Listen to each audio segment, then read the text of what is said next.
Now, 7, come on. Carlos Campano, 115. Monster Energy Yamaha, come with me and let's watch the highlight of the race.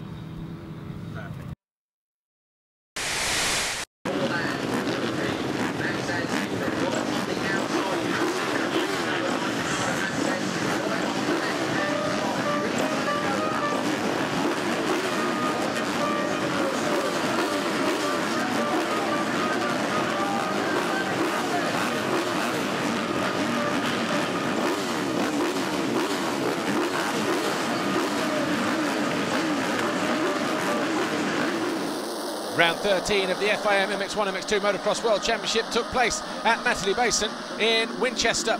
And it was Ken Roczen who got off to the perfect start in Moto number 1. Valentin Tellier and Jeremy Van Hoorbeek were also up there, so too was Tommy Searle. But Valentin Tellier made this mistake from 3rd position and then would eventually go on to finish in 5th position.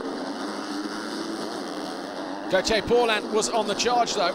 He had a poor start and by the end of the first lap was up into 5th place and then challenging with Jeremy Van Hoorbeek and the likes of Jeffrey Hurlings. Eventually he found his way up into 4th position when he made this move on the KTM rider.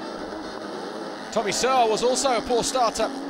First of all having to climb up into 5th and then into 4th position, and then he found himself battling with Gauthier Paulin to go into 3rd place. Tommy Searle then started to do battle with other riders around him, but it was a win for Ken Roczen.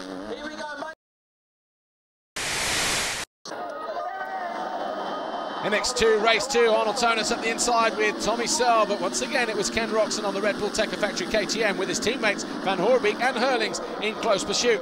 Before long though, Ken Roczen was starting to establish himself at the head of the field. Arnold Tonus, who started in 7th position, found himself going past Jeremy Van Hoorbeek, who was riding with a bug this weekend, and that moved him up into 6th position. Roczen had this scary moment where he wrestled with that KTM whilst leading by about 10 seconds. Valentin Tellier was 4th when he threw a chain on that Suzuki Europe MX2 machine.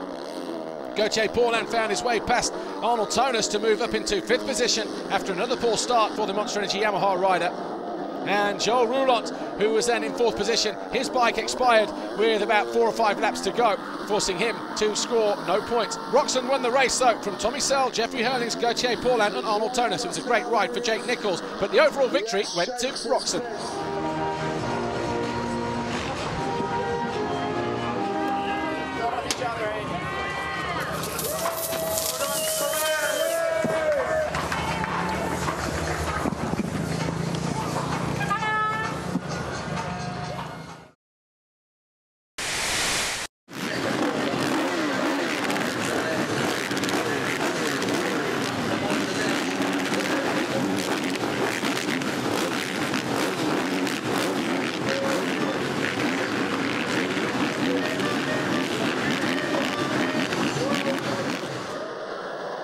MX1 race 1, Christophe Pourcel was up the inside with Tanel Leoc, but it was Stephen Frossard, Anthony Boissiere, the Monster Energy Yamahas who took off at the front of the field. Tony Cairoli started down in 8th position, and when he went past Boissiere he was up into 6th place. Rui Gonçalves was next on the Italian's radar, and these two were battling over 4th position. Eventually Cairoli went through. Tanel Leoc tried to follow through as well on that TM in the background. Eventually found his way past the Portuguese rider, did the number 6 of Tanel Leoc. And then Tony Cairoli went past Billy McKenzie, who was a wild card on the Kawasaki this weekend. McKenzie started in 3rd place. But McKenzie eventually dropped down to 7th position. Stephen Frossard was leading the race from Pourcel, and then he stalled the engine with a lap and a half to go, and that gifted the Frenchman, Pourcel, the lead. And eventually it was Pourcel who won the first race here in Matterley.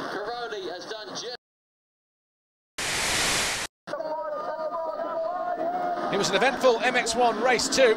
We had 2 race starts. Sean Simpson led the opening race originally from Christophe Pourcel and Stephen Frossard, but then Pourcel crashed on the opening lap. Frossard then went after Simpson and took the lead on lap 2. Meanwhile, Tony Cairoli was in around 5th position, got too close to Davide Guarneri and went down. He eventually picked himself up in 8th position, but then, shortly after that, the red flag came out after this incident. Billy McKenzie landing on Tanel Leoc, and both riders crashed out. Neither would make the restart. Christophe Pourcel did, though, as the rules allow everybody to restart. And Pourcel decided then to run back to the truck, get himself back changed again, and rejoin this race. Up front, though, Tony Cairoli made the most of his whole shot and started it to disappear from Christophe Pourcel. Stephen Frossard then was in 3rd position and went past his fellow French rider and race 1 winner, Pourcel, to take 2nd. Cairoli, though, was comfortable at the head of the field and was relatively unchallenged throughout the 2nd moto, and eventually went on to win the race and the Grand Prix.